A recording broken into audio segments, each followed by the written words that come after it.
හයි guys ඔන්න ඉතින් ලෝකෙ වටේ හැමදෙනාම try කරලා බලන viral Japanese cheesecake එක මාත් try කරන්න හිතුවා. ඉතින් මම මේකට අරගත්ත බිස්කට් වර්ග 3ක්. මම මේ තුනෙන්ම හදලා බලන්න හිතුවා. ඉතින් ඔරිජිනල් බඩු නම් මට හොයාගන්න නැහැ. මම නම් ගත්තේ normal yogurt එකක්.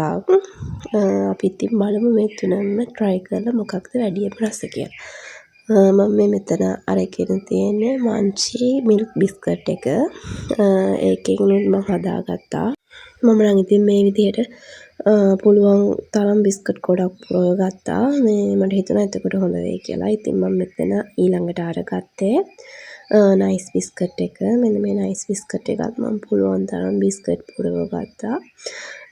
අන්තිමේදී බිස්කට් පුරව ගන්න බැරි වුණා. ඒත් මම කඩලා අස්සෙන් තව බිස්කට් පුරව ගත්තා. මට මොකද හිතුණා බිස්කට් ගොඩක් වැඩි වුණොත් මේක ගොඩක් රසට තියෙයි කියලා. නැත්නම් ඉතින් යෝගට් වැඩිපුර හැපෙද්දී මට නිකන් හිතුණා ඔප්පිරිය වෙයි වගේ එහෙම සීන් එකක්. ඒ හින්දා මම ඉතින් ඒකත් අකල්. ඉතින් මම වෙනස් විදිහකට මම නම් දැක්කේ නැහැ කවුරුත් මේක හදලා තියෙනවා. ගෙදර තිබ්බා චොක්ලට් පෆ් එකක්. ඉතින් මම නිකමට ඒකෙන් දෙකකුත් දාලා මේ වගේ හදාගත්තා. ඒකෙන් නම් බිස්කට් දෙකයි දාන්න පුළුවන් උනේ. දැක්ක නේද වෙච්ච වැඩේ වැඩිය දාන්න පුළුවන් වුණේ නැහැ. දෙකයි දාන්න පුළුවන් වුණේ. ඊට පස්සේ මම මේ විදිහට ඒ බිස්කට් එකක් දාගෙන උඩින් කුඩු කරලා ටිකක් දාගත්තා. කටහඬ ගණන් ගන්න පළමුව මට හෙම්බිරිසාව වගේ මෙහෙට හරිම සීතලයි මේ දවස්වල. හිඳ චුට්ටක් කටහඬ අවුල් ගිහින් තියෙන්නේ. ඊළඟට මේ විදිහට මේකත් දාගත්තා. ඊට පස්සේ ඉතින් ආයෙක කොලෙන් වහගන්න බෑනේ. ඉතින් මම මේ විදිහට කොයිල් පේපර් අරගෙන කොයිල් පේපර් වලින් වහගත්තා.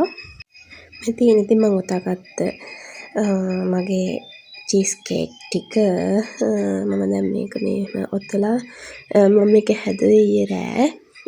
ඉතින් මම මේක හදලා ෆ්‍රිජ් එකෙන් දැම්මා. මම උදේට එන්නවා. ඉතින් ඔන්න ඔය තියෙන්නේ උදේ මම උදේ මේක හදලා කොහොම හරි මට මේක ඉවසගෙන හිටියම හරි අමාරුවෙන් ෆ්‍රිජ් එකේ දාගෙන ඊට පස්සේ ඉතින් මම උදේ පාන්දර නැගිට ගමන් කරේ. කොහොමද පාන්දර 4යි ගානකට. 4යි ගානකට තමයි මම මේක මේ ටෙස්ට් කරන්න ගත්තේ. මේ තියෙන ඉතින් මම අර චොක්ලට් බිස්කට් එක දාලා හදාගත්ත එක. ඇත්තට මේක නම් ගොඩාක් රසයි. අර ඒකේ මැද තියෙන ක්‍රීම් එකත් එක්ක හැපෙද්දී අමුතුම රසක් තමයි එන්නේ. මේ චීස් කේක් කියන්නත් බෑ මට අනේක මම දන්නේ ඒක හරි රසයි. ඉතින් මේ තියෙන මම මිල්ක් බිස්කට් එක දාලා හදාගත්ත එක. ඒකත් ඉතින් ඔය විදිහට තමයි තිබ්බේ. ඉතින් මේකේ අර කට්ටිය කියනවා තරම් වව් කියන තරම් රසක් නෑ වුණාට ඒක රහයි. මේ විදිහට තමයි ඉතින් ඒකත් තිබ්බේ. ඔන්න ඉතින් මම ඊළඟට try කරන්න යන්නේ මම ගෙනාවේ මම මේකටම ගෙනාවේ මේ නයිස් බිස්කට් එක තමයි මේක හදන්නම කියලා අර ගෙනාවේ. මේ තියෙන ඉතින් ඒ නයිස් බිස්කට් එකකින් හදපු එක. ඒකත් ඉතින් රසයි. ඇත්තටම ඉතින් යෝගට් එකක් නිකන් කනවට වඩා මෙහෙම හදාගෙන කන එක හොඳයි. ඒ වගේම විශේෂයෙන්ම කියන්න ඕනේ මම නම් පර්සනලි වැඩිපුර කැමති වුණේ මම මුලින්ම අර කෑවේ චොක්ලට් පෆ් එක දාලා හදපු එකට. ඒක ඇත්තටම රසයි. මම දන්නේ මම චොක්ලට් ලවර් කෙනෙක් හින්දාත් දන්නේ නැහැ මම කැමති වුණේ ඒකට. ඔන්න ඉතින් ඔය විදිහට තමයි මගේ චීස් කේක් වීඩියෝ එක ඉතින් ඉවර කරන්නේ. හොඳයි ඉතින් නිකන් ඉන්න එක ඔයගොල්ලෝ try කරලා බලන්න. මට හිතෙනවා මේකේ ඔරිජිනල් බඩු එක තිබ්බනම් ඊට වඩා රස වෙයි කියලා. ඉතින් ඒක හොයාගන්න නෑනේ. එහෙනම් ඉතින් මම අදට ගිහින් එන්නම්. ඔයගොල්ලෝ හැමෝම සතුටින් පරිස්සමින් ඉන්න. ඒ වගේම මම subscribe කරන් යන්නත් අමතක කරන්න එපා. හරිද?